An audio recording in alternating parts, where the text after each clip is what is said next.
أعوذ بالله من الشيطان الرجيم.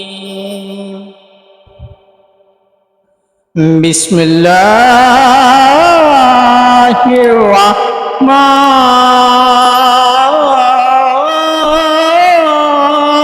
الرحيم.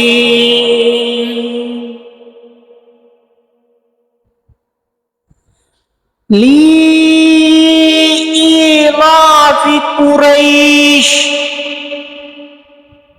إيلافهم رحلة الشتاء والصيف فليعبدوا رب هذا